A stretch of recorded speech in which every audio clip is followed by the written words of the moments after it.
The information and discussions shared on The Love Show are from personal accounts and experiences. Listener discretion is advised. This episode contains explicit language and frank discussions of adult themes or sexual content that may not be suitable for all audiences. Any communications, considerations, or recommendations are not a substitute for medical, psychological, or licensed professional help in wellness or recovery. Please seek a qualified practitioner regarding specific needs or concerns. We thank you and hope you enjoy the show.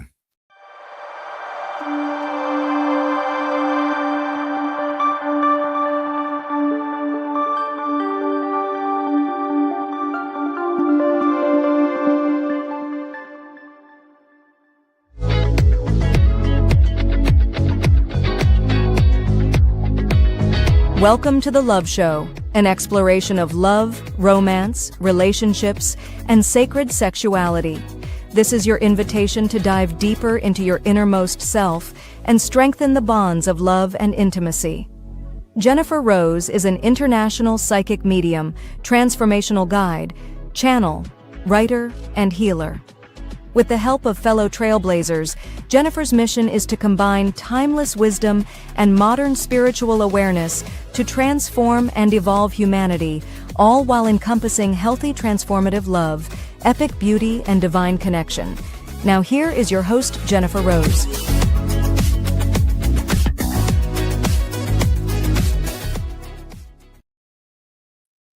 Hello, good evening. Welcome to The Love Show. I'm Jennifer Rose, and we are on the Sacred Spiral Network. How was your weekend, everybody? I hope it was fabulous, and I hope you're getting geared up for a really good week ahead. And so happy that you're all here joining me today. Today is a very special night. I have a dear friend and colleague joining me, Miss Lynne Juneau, who is a fabulous psychic medium, also known as the Ribbon Lady, because she does the most fabulous ribbon readings. And so very excited to have her joining me in just a few minutes. How have you been doing, everybody? I know the energy last week was what I'm calling kind of a silly little term, is a little bit wackadoodle, but I do expect a little bit better return this week for everybody too. So that gets me to my announcements. We have plenty of shows coming up on the Sacred Spiral Network throughout the week. And coming up on this Friday is my sister show, Embracing Infinity. And we have a fabulous astrology update with my good friend, astrologer and healer, Danny Santos. So you won't want to miss that. So please do join me this coming Friday at noon Pacific and 8 p.m. in the UK. Also, everybody, this coming Sunday is my For the Love of Spirit Sunday spiritual service. I have my dear friend Jeffrey Dennison joining me as our guest speaker. He is an amazing, eloquent, and powerful speaker, full of philosophical wisdom, full of love, full of beauty, full of all things magical. So you want to make sure that you join us for that. And of course, we will be having mediumship, healing, poetry, love, and all things magical. So please do join us. It is our last Sunday service before a little summer break, and we'll be returning in September. And you can sign up for that on mediumjenniferrose.com to get the Zoom link. And if you're around early on Sunday morning, I have a really kind of special announcement. I'm going to be on the Next Level Soul. That's going to be airing, broadcasting at 4:30 a.m. my time in the Pacific time, but I'm very excited to be on this. So it's a fun adventure for me. So hopefully you can join. We're going to have a little bit of watch party over in the comments together. With that said, I'd love to say hi to everybody who's joined us. I saw Miss Karen Bonofilio is with us here today. Beautiful show earlier today, Karen. Love you, my friend. Love you, my queen. Me and my shadow. Great to see you again, dear friend. Thank you for joining us. Glenda, hello to you too. Good evening. Thank you for being here. Lots of love to everybody. Thank you for those little hashtag lives. They do help Facebook and YouTube know that we're doing something kind of fun and good here. So it puts it in the feed and lets more people know and come and join us for this special occasion. I also see my MZ, Michael's in the house. How you doing, my friend? Good to see you. Thanks for joining us. The Queen of Sparkle and Fashion, Nancy Maritala, is here as well. Good to see you, Queen. Thank you for being here. Lots of love to you. And the beautiful Kim Princess joining us also. Great to see you, Kim Princess. Lovely Jennifer McCormick, 2 a.m. in the UK. That's love. So thank you for being here, Miss Jennifer. Lots of love to you. She's always coming and supporting all of our lives. So a dear friend of our community. I saw Dee here as well. Thank you for being here. Thank you for joining us. So happy that you're here. Brenda as well. Good to see you, Brenda. Thank you for joining us. Rohan, thank you for joining us. So look, a lot of people are here to see Miss Lynne. Wow, I think you're excited to hear her story. And it's a magical one indeed, I have to tell you. So I promise not to talk too much longer as we get all caught up with our hellos with everybody here. Lucille, hello, hello. Thank you for joining us. I'm so happy that you are here as well. And Vladimir, I'm so happy that you're here as well, joining us. Great to see all of you. Thank you so much. And of course, you're all having fun to saying hi to each other in the chat as well, too. So hello, Cheryl. Thank you for being here, too. Okay, everybody. Much love to y'all. Can a messy past lead to a perfectly divinely orchestrated love? Oh, yes, it can. Tonight is an incredible soul-stirring interview with our beloved psychic medium and intuitive guide, Lynne Juneau. Lynne is opening up about her powerful journey through 3 marriages, infidelity, bankruptcy, and sobriety to find her true soulmate, James, near the age of 50. Discover how a psychic prediction, unwavering faith, and a deep awareness of past life connections guided Lynne to recognize that the right one was always out there. This is a story about the hand of God, ultimate synchronicity, and the beautiful broken road that leads straight to true love. Our beautiful Lynne Juneau is a full-time psychic medium, intuitive guide, and energy healer, known for her signature ribbon readings and her podcast, Kaleidoscope of the Soul. That's every 2 weeks on Friday, everybody on the Sacred Spiral Network. With a background spanning sales and private investigation, how cool. Lynne helps clients embrace their own messy and beautiful stories to find profound transformation. And on top of that, she's just a love, a beautiful, beautiful soul. You can find Lynne at lynnejuneau.com, on Facebook and Instagram at Lynne Juneau, on YouTube at Lynne Juneau as well. And her podcast is Kaleidoscope of the Soul on the Sacred Spiral Network.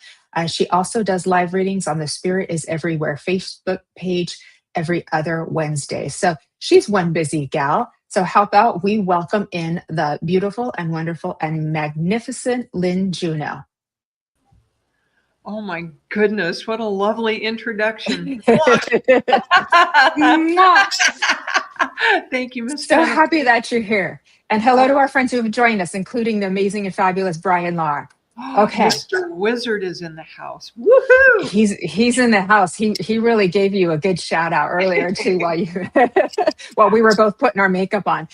Yeah, no doubt. Oh, thank you everybody in MZ.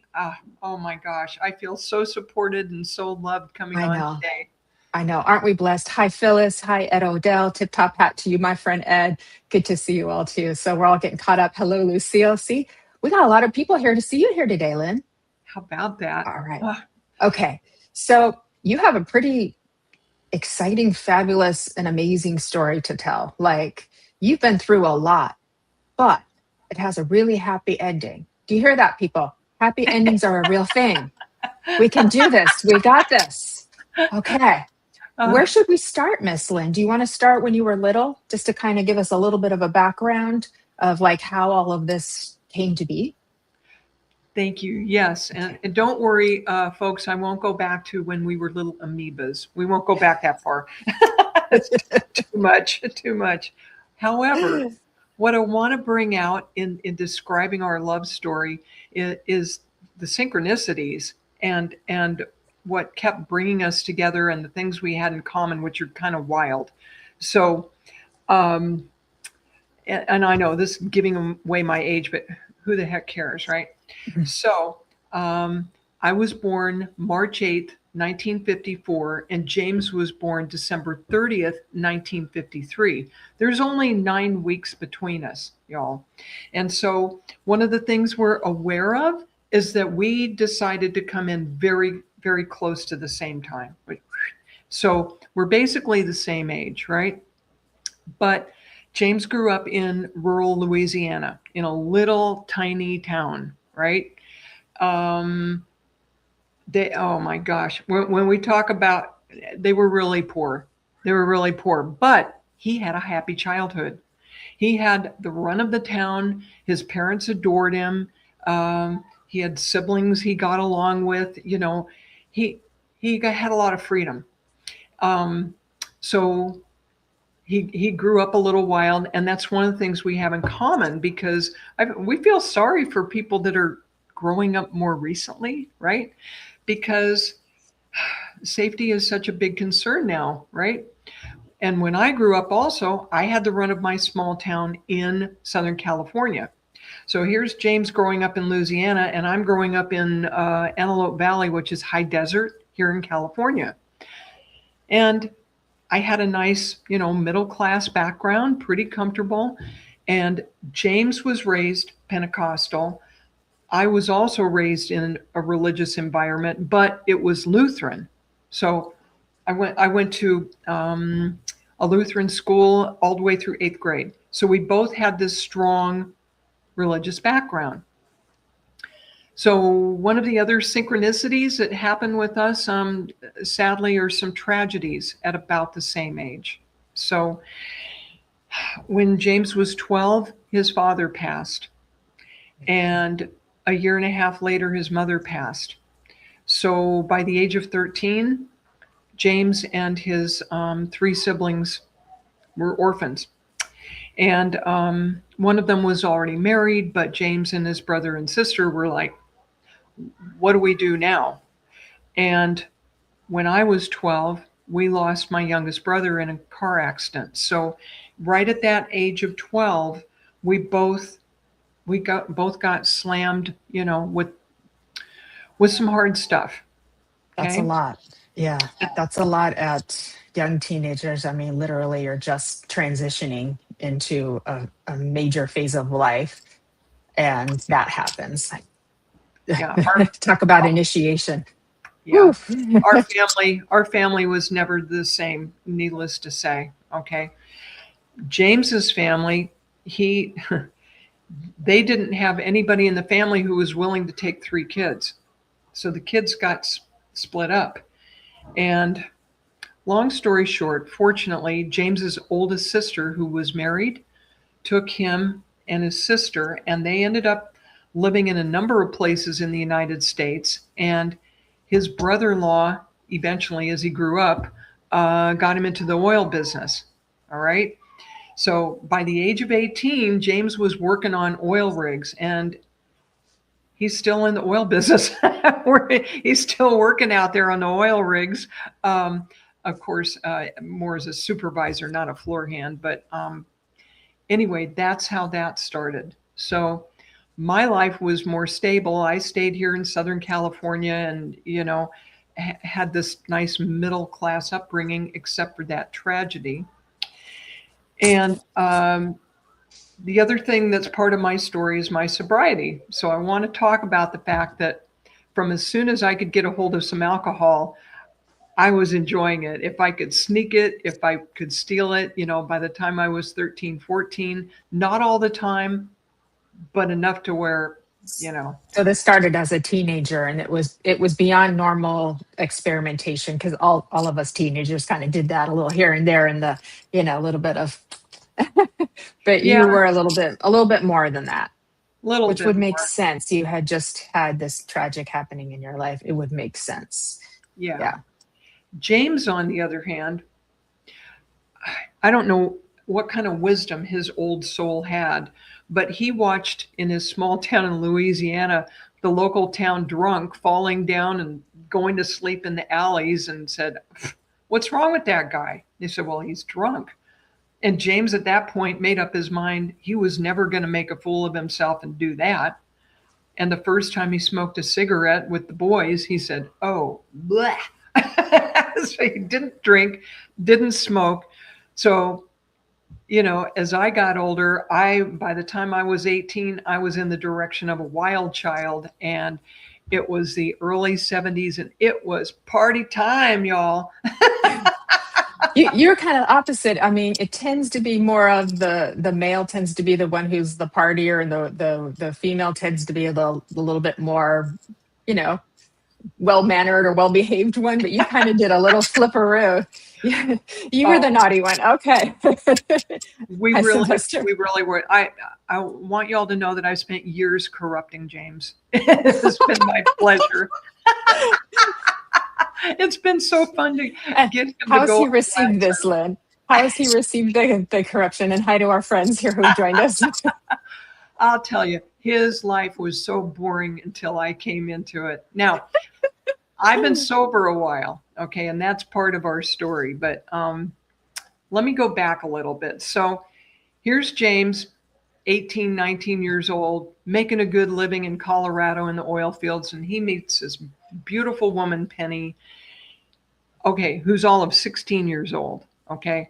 Oh, Where they came from Louisiana, and even though they met in Colorado, that was, by the time girls are 14, 15, that's marrying age, no problem. So they're 19 and 16, get married, have 3 kids. Now, happily for me, since I don't have any biological children, I have 4 terrific stepkids, thanks to James's 2 ex-wives. Thank you, ladies. Thank you very much. I didn't aw. have to do that. And they're great people, and they're part of our lives today, right? Oh my gosh. But okay, so here I am in California. I got married in 1976, and later on we'll show some of these pictures, which are too much fun. So I got married the first time in 1976. James was married by 1973 and having kids and moving around the country, chasing down oil jobs. Well, he and his wife, God bless them, they were just babies when they got married. They really weren't compatible. And she wandered off with a neighbor of theirs. Their kids used to play together. They all went to the same church. They lived on the same block. Those two fell in love, and James's marriage to her went, forget it. And I know his first wife. I'm grateful to her for bringing these children into the world. And this other man really was her soulmate. They're still together today after all these decades. Aw. So that was So her it right. kind of all worked out in the end. Painful in the beginning, but it worked out in the end. And you two ended up together also. We did. And the reason I bring that up is because James got married again in 1991, and to another gorgeous woman. I'm telling you, he picked the most beautiful women to make babies with. They're good looking people, I'm telling you. And Well, wait, you're not so bad yourself, Miss Lynn. thank you. Thank you. He thinks so, fortunately for me. If he ever changes his eyeglass prescription, I may be in trouble. But No. so far, thank you. So far, so good.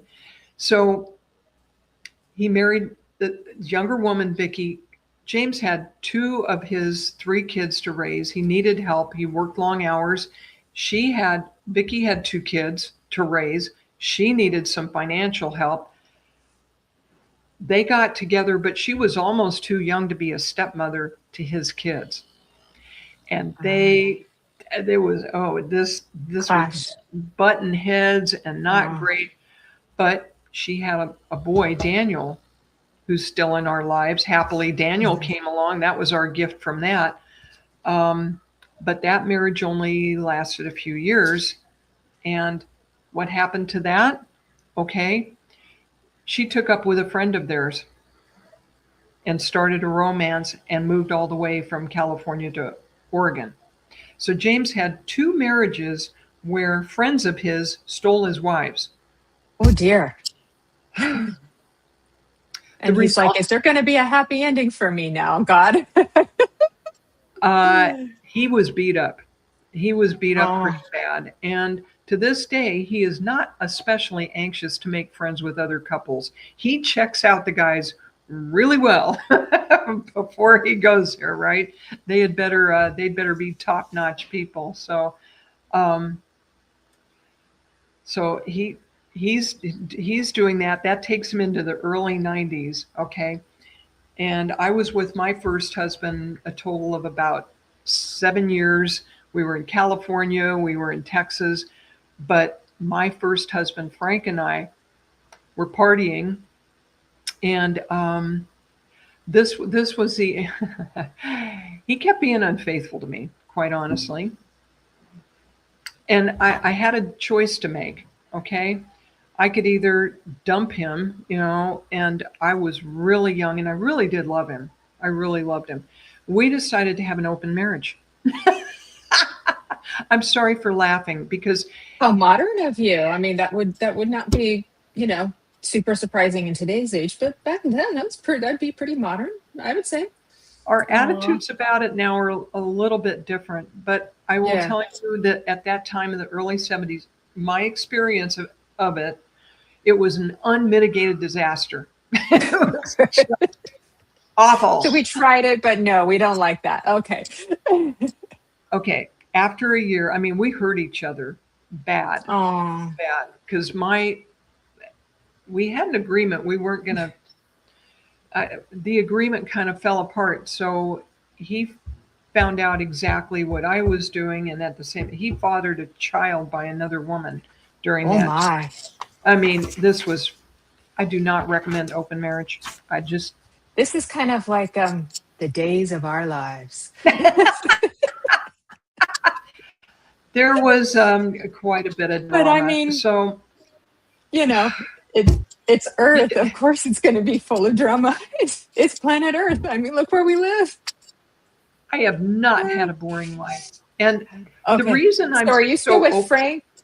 Okay, so you're still with Frank while James has already finished with marriage number 2? Just so I'm getting the timeline right. No. Oh, I'm telling you, I had to study the timeline. this is- I'm going to flunk Okay, the this test is sort of my own life. consecutive. Okay, all right. So Okay, Frank, so Frank and you he's- don't work out. we By tried, by- but that didn't work.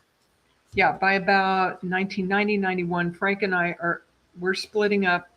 James stayed married to wife number 2 till 1995. So his son was 2 years old when Vicky Okay. took off, right? My marriage was so awful. Oh my gosh. Oh. It wasn't just the infidelity. I was trying to get through college and we were moving to various states, trying to get through college. And my first husband would do things like taking off during finals and disappearing overnight. Oh dear. So I would be a nervous wreck trying to take my college finals. And I found out Was later. this to go party? Was this to go party? Yeah. Okay. His Usually that's partying. what happens when they disappear like that. Yeah. Being with other women, and it was so painful and so destructive. Yeah. There were Yeah. a couple of funny instances in that I could share. He was out very late one night drinking, and we lived out in the country then. And we had firearms in the house. And I knew how to use them. And he Oh tried my. to come in very quietly one night and tiptoe into the house. And I was sitting up in bed with a gun propped up on my knee, and I said, "You really should make a little more noise when you come in." Oh. I should have shot him right then and there. He was a terrible husband, but never mind.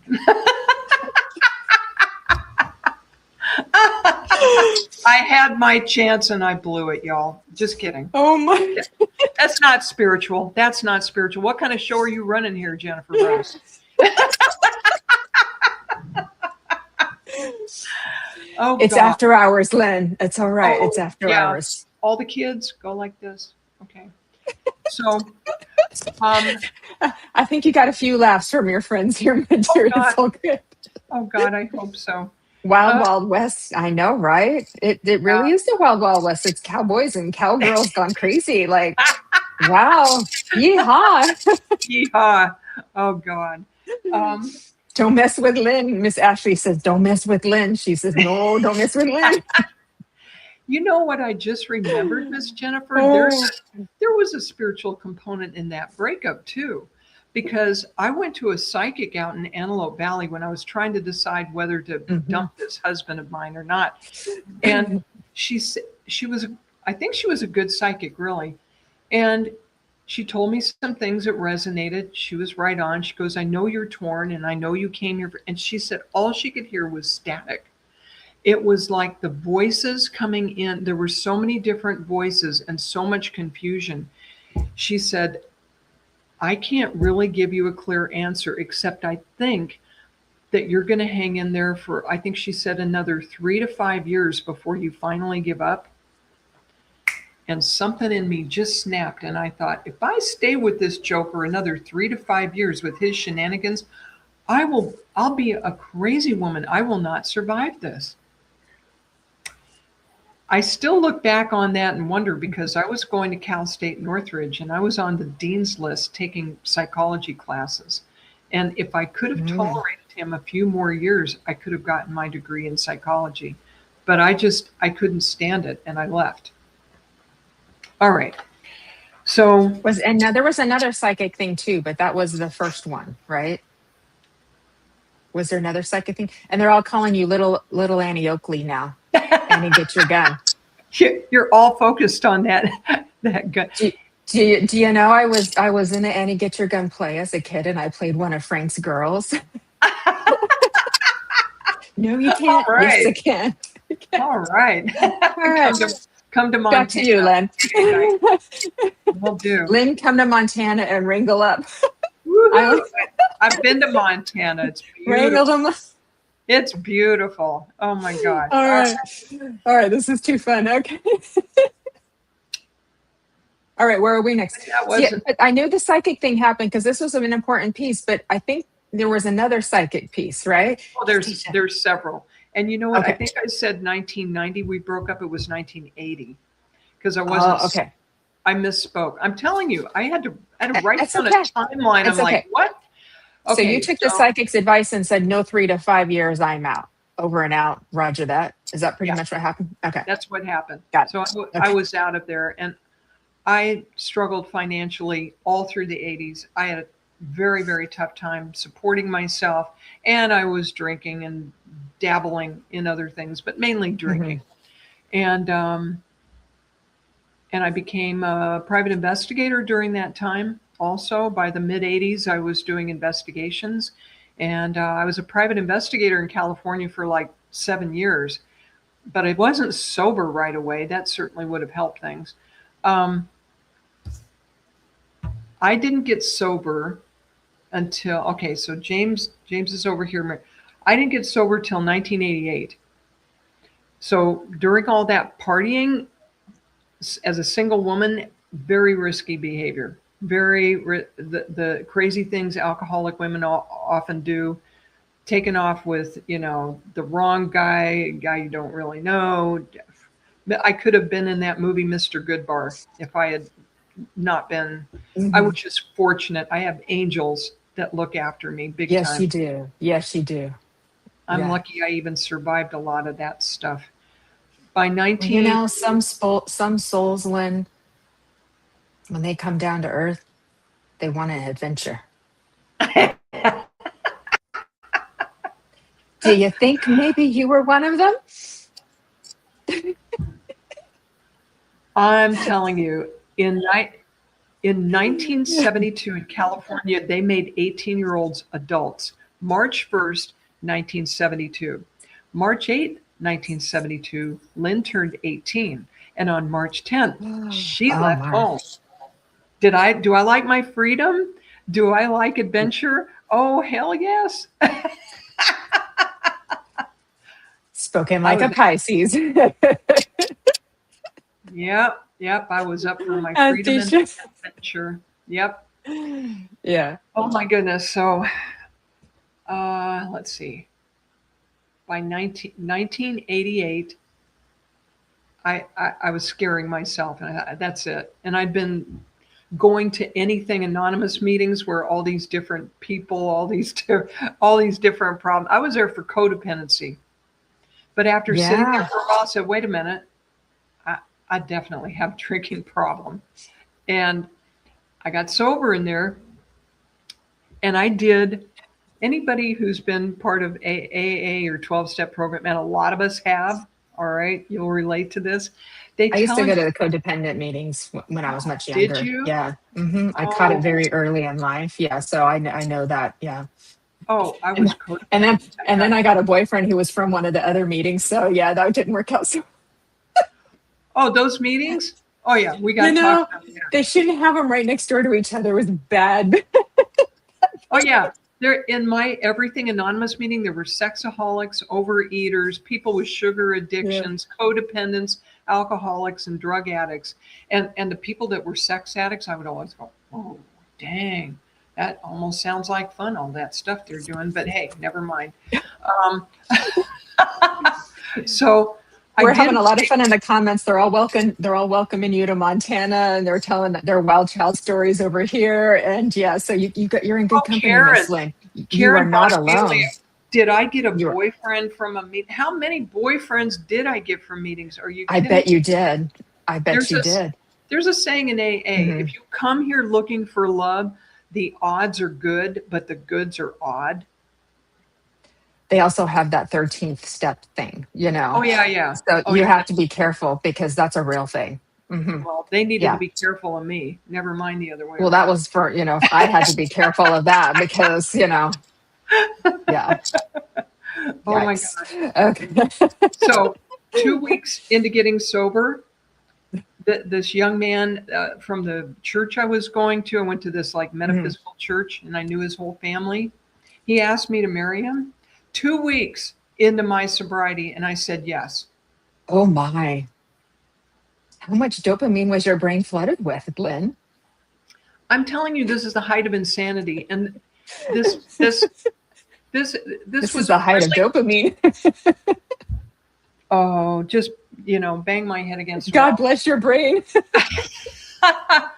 There were benefits to that, okay? There were benefits. Oh, no. I'm not so bad. Arnie's like, I gotta start drinking again and going to meetings. I just saw Arnie's comment. You're gonna find you a young, vulnerable, codependent. Oh yeah, we know you're kidding, darling. We know. Okay, we just, but okay, all right. So where are we? Okay, so in this story, we're in 1988. Lynne's newly sober, and she spends the next 9 months planning a wedding. So, by the way, congratulations getting sober. Thank you. Congratulations. Very hard thing to do in life. You deserve big accolades. Thank you. It's been a lot. Ooh, I got chills. So some of that is from Spirit, my love. They are telling you how proud they are. Thank you. It is by the grace of God, and it's a big deal. Yeah. That's why they got that song, Amazing Grace. Okay. All right. So you're planning a wedding while sober. Good job. And it gave me something to focus on. Gave me something to focus on. So I didn't drink. And the other thing it did, I became aware at some point, I had a past life with that whole family. So my husband, his sister, and his parents, I knew them in a past life in the Appalachians, and I was part of that family. And we had some bad karma to clean up because that lifetime did not go well for me. And it was my task this lifetime to play out that whole scenario and to walk away, which the marriage only lasted 9 months. It was just not suitable at all. Okay. Just long enough to give birth to a new you. Yes. Right? Just saying. Clean that up. Oh my gosh. And doesn't it take the heaviness of the things we go through in life? They're very hard and they come with a lot of pain and a lot of emotions. But when we get the bigger lens of like lifetimes and purposes, and then we kind of understand that a lot of this happened, had been planned. We made some agreements, these things, so that we would have the placements intact for us to be able to do what we came here to do.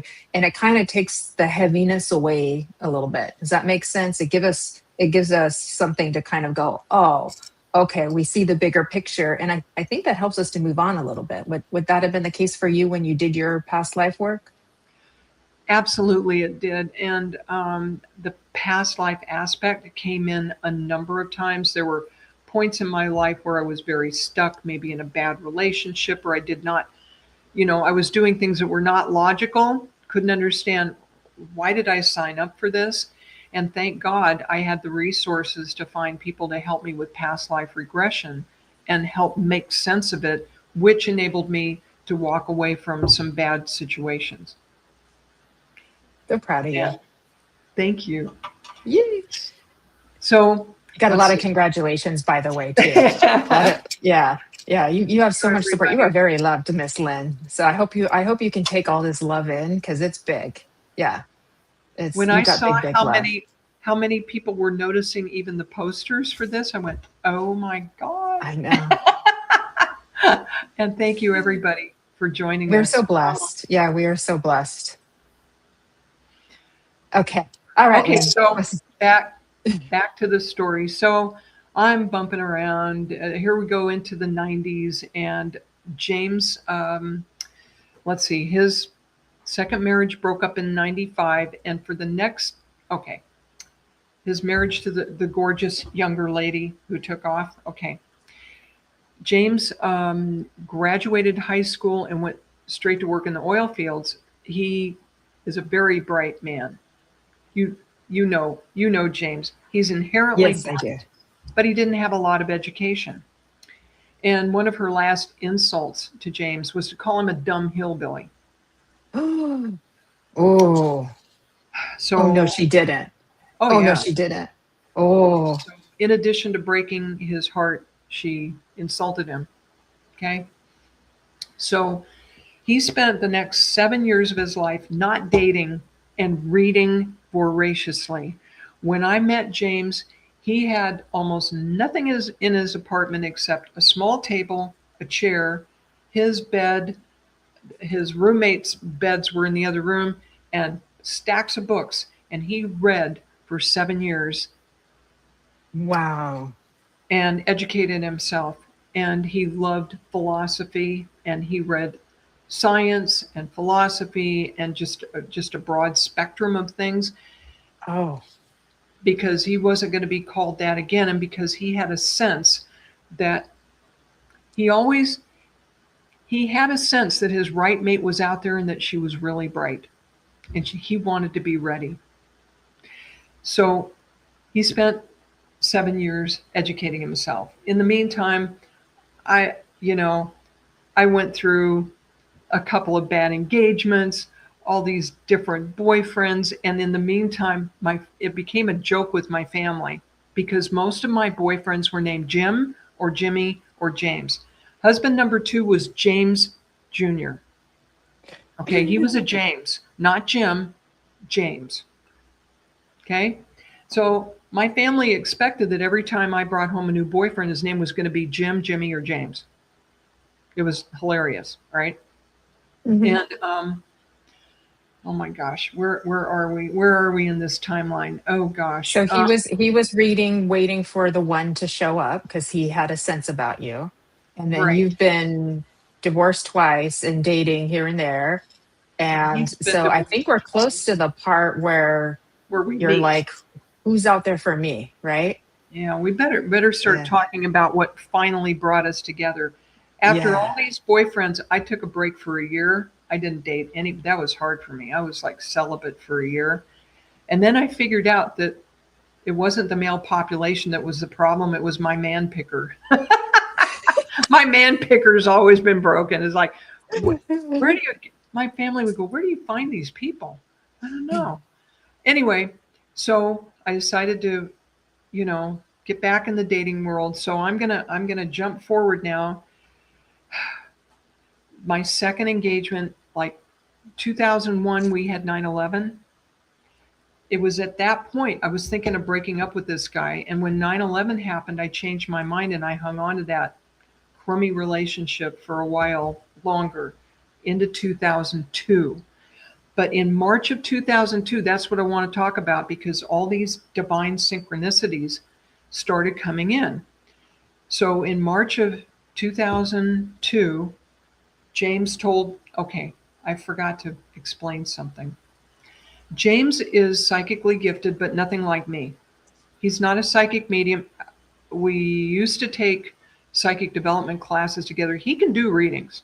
He's gifted, but his main thing is when he needs to know something big, his guides will come and do a dump. Yeah, like boom, he gets the whole thing. He does a big download. Big download. James doesn't meditate. He doesn't sit in the power. Makes me a little nuts. When he needs something, they drop it in. So March 2002, he's held, I'm done reading. Where's my right mate? 7 years. I've been by myself. I'm done. They go, are you ready? He goes, yeah, I'm all educated. And they go, well, she's beautiful and she's smart and she's sexy. Are you sure you're ready? He goes, sure. Of course I am. All right. Same month, I'm taking psychic classes from this gal in Orange County, and she does a reading for me. And she goes, Mr. Right is in the area. He's here. And you'll meet him during the upcoming Christmas holidays if you're by yourself. If there's another man anywhere in the picture, he won't come around. He has too much integrity. He won't break up a relationship to get to you. So if you want him, you got to clear the decks. So I left my crummy engagement. I escaped from it because he didn't want to let me go. And my finances were a mess because I had been supporting both of us for about a year. And they were a mess. And I took on I worked 2 and 3 jobs for about 6 months trying to avoid bankruptcy. And I had close to a nervous breakdown. I can't do that sort of thing. I just can't. So by October that year, I filed bankruptcy. I thought, okay, I wasn't going to take my financial problems into a new relationship either. So that had to be behind me one way or the other. So by November, I was starting to date again. And I was considering James and 2 other guys. And 2 of my girlfriends who are psychically gifted listen to me talk about these 3 guys, and they go, it's James. I said, you haven't even met him. What are you talking about? I said, this guy doesn't talk. He barely talks. I had met him, by then, of course, and he's kind of a country bumpkin. I said, he can't be Mr. Right. They go, it's him. Trust us. I went, oh my God. So here's what brought me and James together. I was taking psychic development classes with a guy named Ruben, who became a friend of James's because they both love philosophy and they were trying to write a book together. And James used to go do a lot of his reading because he would work 7 days on, 7 days off at the Coffee Bean and Tea Leaf, and Ruben worked there. So Ruben got to know him. James's nickname at that time was the Invisible Man. He didn't talk. He had lowered his energy to such a point that people would literally trip over him sometimes and not even be aware he was there. That's not the James I know. It's hard for people to believe now because I can't shut him up. And he's funny and he's smart. He's very sparkly. He's all smiles. He's all things magical. Yeah. I got to meet him. He adopted me. He did. He's daddy-o to our dear Jennifer Rose. He would love to have had another daughter, and he's old enough to be your dad, so that would have been very cool. It worked out nicely. It did. So our friend Ruben played matchmaker, bringing us together. Okay. And we have a past life with Ruben, James and I do. A friend of mine who's a trance medium in Arizona, Summer Bacon. That's really her name, Summer Bacon. Wow. Channels James Martin Peebles, and she brought forward a past life James and I had in Arizona way back, even before what we think of as cowboy days in the 1800s. He said it was farther back than that, right? But I did want to talk also a little bit about the past life component of our relationship. In this past life, James ended up being my foster dad because I was a little white girl that ended up living with the Indians for a while after my family had been killed somehow. And they didn't want to keep a little white girl any longer, and they were friends with James, who was a cowboy. They did some trading with him, I guess, and said, would you please take this child off our hands? So James ended up in this other lifetime raising me. And I bring that up, and Reuben was in that story too. He was our buddy. We were all supposed to be finding food together, but Reuben took off one day to have some kind of adventure and didn't come back. Anyway, I wanted to bring this up partly because marriages are complex. They have a lot of different facets. Wouldn't you agree? Yes. And one of the lovely, comforting facets of our relationship is that nurturing, parenting energy that James has towards me, which is not in all marriages or all relationships. And that's what it comes from. And sadly, in that lifetime, there was not enough food. And when James went off to go hunting for more food and left me alone, I found some pyracantha, little red berries, and those are poisonous. Thanks. And I ate the berries, and it's pretty sad. I died, and that old cowboy never got over it. He never got over it. I can feel that lifetime. He was devastated. And he blamed himself, didn't he? He did. Oh, I can feel it. Ooh. So James takes Poor James. Poor He James. takes very good care of you. He's very protective of you. Yes, he is. And Yeah. James is a 6 life path this time, and that's the number of the parent and the nurturer. Ah. And I couldn't have biological children this lifetime. My parts they were all messed up. But James had to be a father this lifetime. So I am grateful to the 2 other wives he had for having these wonderful children that I now get to enjoy, right? And James and I have actually made an agreement, because we've had numerous lifetimes together. We're going to find each other again after this lifetime. And next time we're going to make pretty babies. That reminds me of the movie Where Dreams May Come with Robin Williams, and at the end of the movie, they're like, you want to go do it again? And next thing you know, they're little kids again, and they're meeting on the dock with their toy boats and everything. It was really cute. That ending was really cute. I love that movie. I have a copy of it somewhere. Totally resonates. Okay, so James and I, this fast forward to just before we meet. All right. Reuben's trying to play matchmaker. And I talked to James on the phone. And when I hadn't met him yet, hadn't seen him. And when we got done, I called Reuben. I go, what is with this guy? I could barely understand him. Is he Southern? Does he have a speech impediment, or is he Black? I can't understand this guy. And Reuben was busting up laughing. He goes, no. He's a white guy, but he's from the deep South, and he is hard to understand. I go, whoa, okay. And James was also getting his teeth worked on at that time, which made him a little even harder to understand. Okay. Yeah.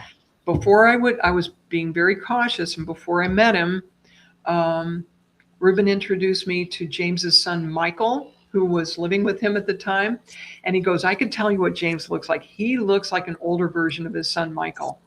And Aww. Michael was gorgeous, and they did look a lot alike. So I met Michael. And at one of our brief first meetings before a first date, we met at Krispy Kreme over at the block at Orange, California, back when Krispy Kreme was, popular. Mm-hmm. When James and I parted company, he walked me to my car, and then he was going to return to his car and leave. At that time, out in the oil fields, he'd gotten himself in trouble. And at the age of 49, they had broken him back to being a field hand, a floor hand, not a field, a floor hand. He was doing the physical labor on an oil rig at 49. You're not even supposed to be able to do that. Oh, no. He was thriving. I watched him run across the parking lot like a quarterback, and I went, wow, he was just muscle from head to toe. I said, hey, I'll have me some of that. Oh, looking good, Mr. Juneau. So we finally have our first official date. Oh, do tell, Lynn. What's that? I said, do tell. Oh, he was looking good. Oh This is great. Oh, this is great. We're outdoors at the block at Orange having dinner, and we're at one of those sidewalk kind of cafes things. So people are walking by who are shopping and stuff. And there's something about our energy together, always has been, that is unique. And you know, we connect very, very easily. Oh, Jess's husband is in the oil field too. Woohoo! Yeah. Drill, baby, drill. Okay. So we're outside eating, and this couple is walking by in more ways than one. Okay. So this couple is walking by. She's going to lose it. She's going to. Oh my God.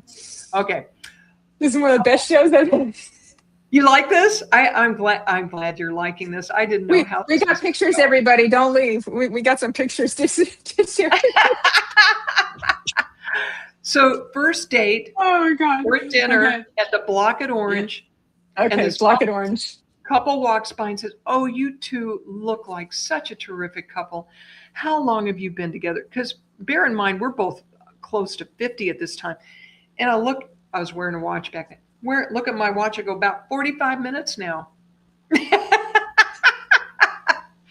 The two of us look like salt and pepper shakers. You know, we look like a set, like we belong together. Where is James? Is hiding in the bedroom, Stacia. He just got home from work, and he don't Daddy. But I'll show you a picture of him. I'll show you a picture, everybody. Just hang on.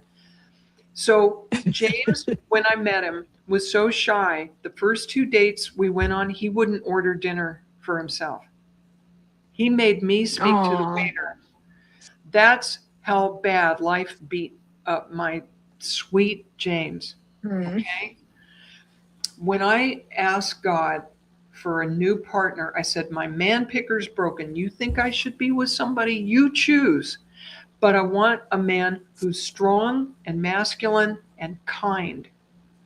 I want him to be kind. My first husband was, he did some terrible things. He really left some scars. Okay? And the second marriage was kind of a fluke and partly karmic. James is a very, very kind man. And I'm telling you, marriage at its best is two people building each other up and bringing the best out in each other. And James and I have done that. So James knew I was almost there. I knew he was on the horizon. So end of 2002, we get together and we're starting to date. And if you guys are thinking from this lovely description that everything fell into place right away, no, it wasn't love at first sight. It wasn't lust at first sight. Not everything worked right away, folks. It just didn't.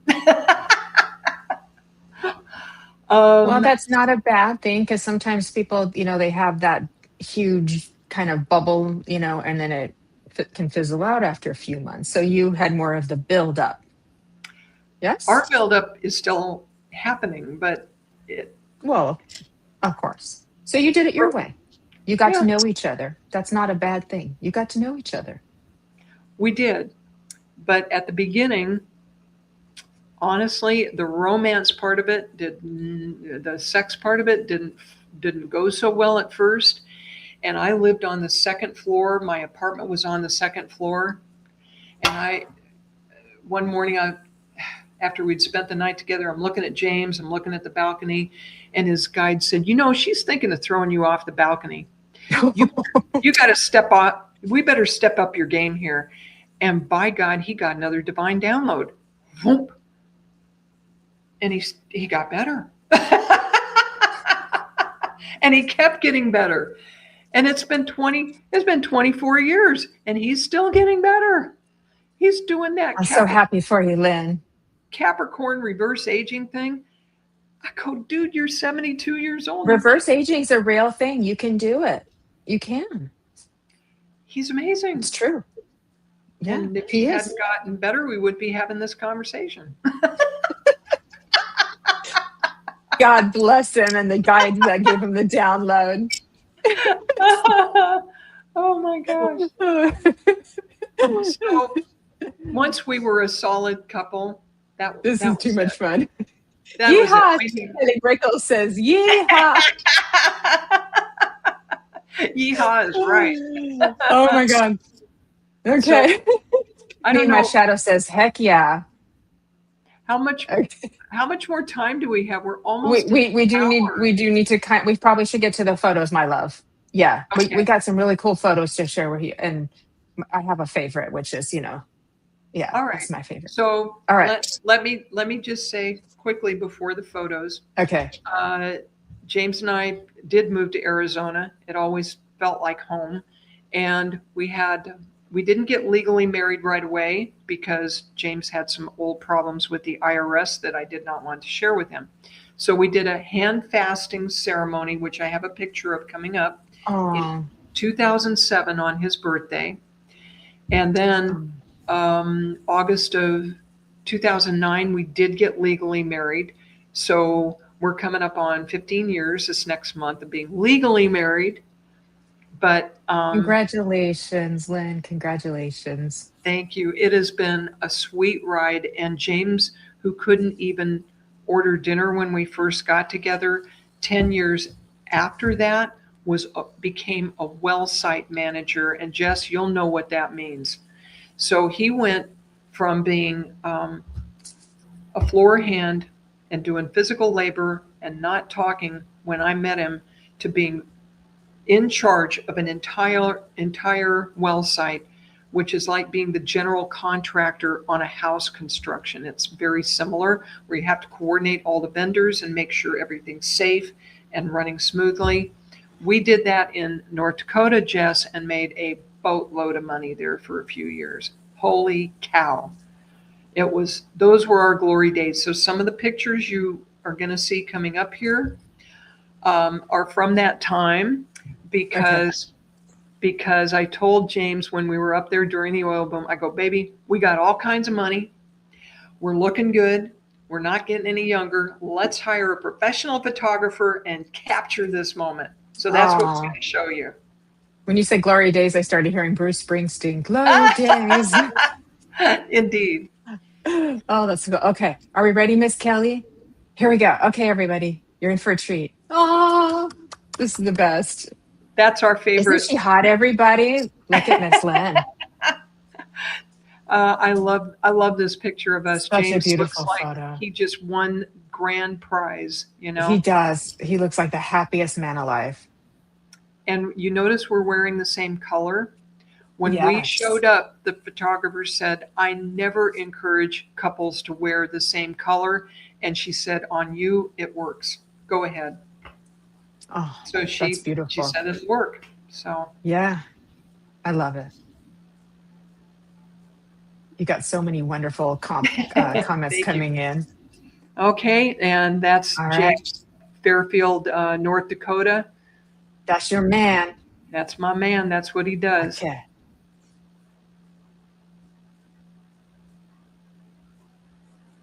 Vivian says, true blue, baby, I love you.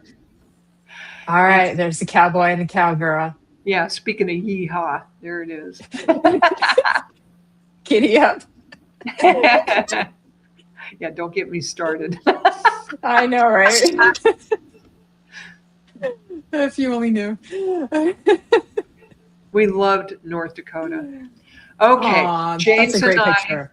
love nothing better than a road trip. And you notice that truck is the same color as the clothes we had on. It is. I love it. That was we've had a bunch of trucks. That was our favorite truck. And we had it customized in Kellogg, Idaho at this big truck dealership. Nobody else had a truck exactly like that one because I chose special chrome and a special animal guard for the front of it. That truck was gorgeous. Love it.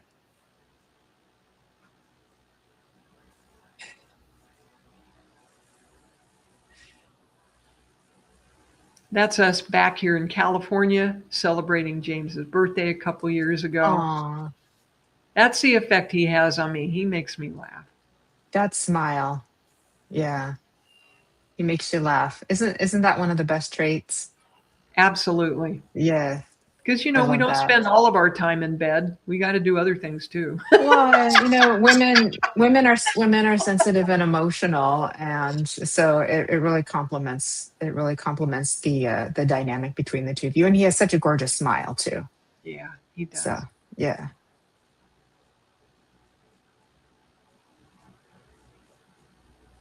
That's Okay. that's from our hand fasting ceremony in Flagstaff, Arizona, and the lady in blue over on the right is our friend Joey Joseph, who is still in our lives. She's a Reiki master and a Oh, wonderful healer. The other gal we've lost track of, but that yeah. was in our living room in Flagstaff. We did that ceremony. Beautiful. Oh,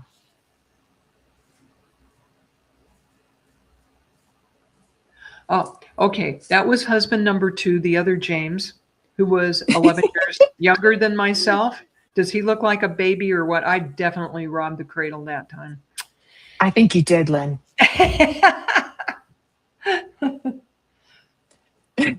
A sweet And guy. yeah, but you didn't want to be a mom anymore, so yeah. Okay. I can see why you moved on. God bless Okay. him. It just didn't Yeah, work. God bless him. Okay. That's husband number one, Frank, not named James, but Frank. And you notice he looks a lot like Jerry Garcia. He And does.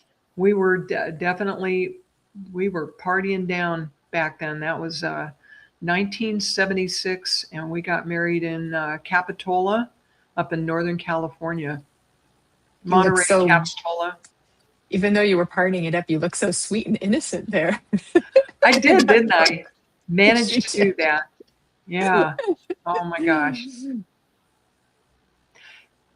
That's James, one of the few pictures in existence of him as a child. They didn't have any pictures. Oh, I've got he's two. cute. In Super his cute. other, I couldn't find it, but in his other kid picture, he looks like Alfalfa from the Little Rascals. He's got a little cowlick thing sticking up in the I back. remember that show. Yeah. I remember that show. Aw. This is me at about the same age. Just be Aw. that hair. Oh my God, Well, unbelievable. that was the style of the day. Wow. Oh, and eyebrows for days. Oh, good Lord.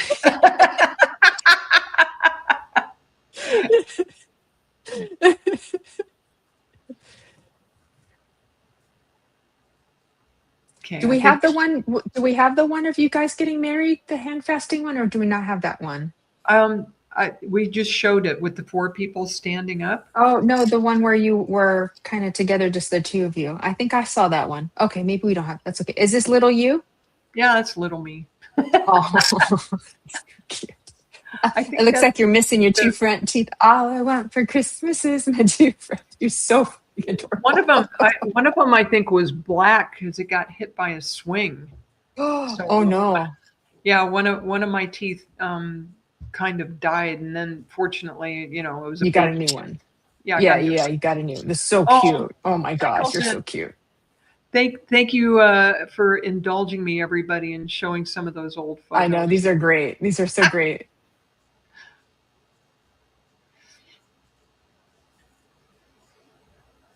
Okay, that's it. We did it. That's it on the photos. So I think if you don't mind me just sharing like a Please. Yes, couple, yes, yes, couple please. bits of wisdom, because there's just That so was much kind of to my this next story. question. So yeah, you made my job easy here. Was Oh, like, what do you want to teach us here tonight after sharing this glorious story? what I would love to share is that what I think is wonderful and sadly almost unique about me and James is that we are we are each other's best friends. We're each other's biggest fans.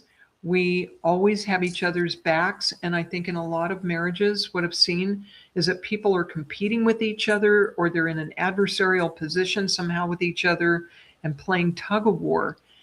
And once we really got together, there's always, regardless of what challenges we have, always that knowing that we are each other's best ally. Yeah, it's very important because when, in general, when people get triggered, they can turn a person that they know loves them and that they love into an enemy. It just happens really easy. The mind does that, and so you two have been able to kind of mature out of that pattern, and so that you can always remember that you're on each other's side, even if you do have a little disagreement about something. You know that you're on each other's side. That's, it's love. It's an unconditional love. So you kind of move past your insecurities, because it is our insecurities that kind of sabotage our relationships that are deep down inside. And you two been able to move past that enough so that you're still together and you're still living your happily ever after. See, happy endings happen, dreams come true, people. There you go. All right, what else would you like to share with us? The other thing I would share with you all is that we were close to 50 when we found each other. And I know a lot of the time people get to be a bit older, whether it's 50, 60, or 70, and they go, well, it's just not going to happen for me. And I'm here to tell you it still can. And the other thing I've always said about dating and finding the right one is never mind what the statistics say, never mind the numbers, you only need to find one. That's it. You only need to find one. And we are at, 8 billion people now? There's one, right? At least. Gotta be. There's gotta be. And I think we have multiple soulmates. I think James and I are absolutely the right match. But I think we often have more than one soulmate out there, people that we've known before that it can work with. So yeah. I love that. And Miss Dina was saying, so important to be best friends. That's beautiful. And Kim Princess is like, I'm 47, there's still hope. Absolutely, Kim. and Kim, you're beautiful. I have no doubt there is hope for you, my dear. Yeah, absolutely. And Dina saying, yay, I have hope. Woohoo! See, look at Lynn. You're like a fairy godmother tonight, saying, and one for you, and one for you, and one for you, and one for you. I turned it over to God and let God choose, because if it had been left totally up to me, that country bumpkin wouldn't have been parking his boots under my bed. Well, it's just so cute because you're like, God, my man picker's broken. Can you please help me now? I'm willing to let you pick. That really is the best thing I've ever heard. Hey, my man picker's broken. God, please help. No, I kissed a lot of frogs before I found my prince. Aww.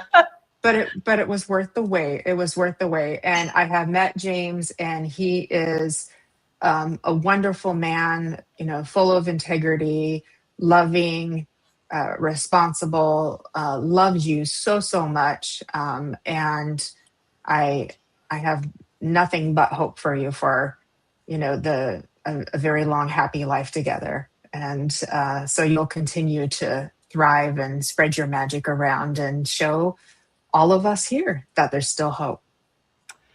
We have seen 4 of our past lifetimes, and there was a lot of violence in those past lifetimes. And we believe we have been shown that we were promised that we would get to finish this lifetime peacefully and happily together. And I think we have another 20 years to go. I know. Isn't that fabulous?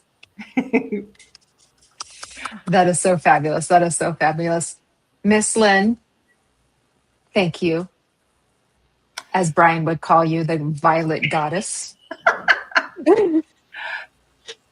Thank you, everybody who's joined us and listened to my story going all over the place. It's a great story. It's a great story. So much fun, so much fun. And yeah, I want to thank everybody, all of our friends here, our beautiful community. We are the luckiest group alive. We really are. There is just so much love, so much compassion, so much kindness, so much support. I mean, it blows me away. And yet, like, let's take it. Let's just take it. Let's keep growing this beautiful community. We're blessed upon blessed, and will continue to be so. So I thank you, Miss Lynne, for being my guest tonight. Thank you for having me. And next week, Brian Lara is going to be my guest. And first, I'm going to be the guest on his show. And we're talking about the sexy shadow. And then we're talking about Brian's sexy art afterwards on my show. So it's a sexy Monday coming up 1 week from now. You don't want to miss that either. Yes. And don't forget, Friday is our astrology update with Danny Santos, astrologer and visionary healer, and my Sunday spiritual service. This Sunday, it's our last one until September. So please do join us for that. And hope you can catch the Next Level Soul podcast with me. I'm going to try my best to watch myself at 4:30 a.m. We'll see how I do. So congratulations on scoring that. Thank you. Jennifer. Next Thank level you. Soul. Big. I'm really excited. I'm a little bit nervous, but thank you. I so appreciate it. I also want to give lots of love to our beautiful Kelly Brickle. She is making all this happen in the background, all run smoothly the way it does. I mean, it is a beautiful production thanks to her. And if she hadn't created this beautiful network, we might not all be connected in this very special way. So we're very, very grateful for that as well. So please, my dear friends, please, my dear friends, live well, love you well, walk with grace. Those steps will take you very, very, very far. And we will see you all very, very soon here on the Sacred Spiral Network. Much love to everybody. Have a beautiful night. Sleep with the angels. Bye, everybody. Thank you, Lynne. Bye.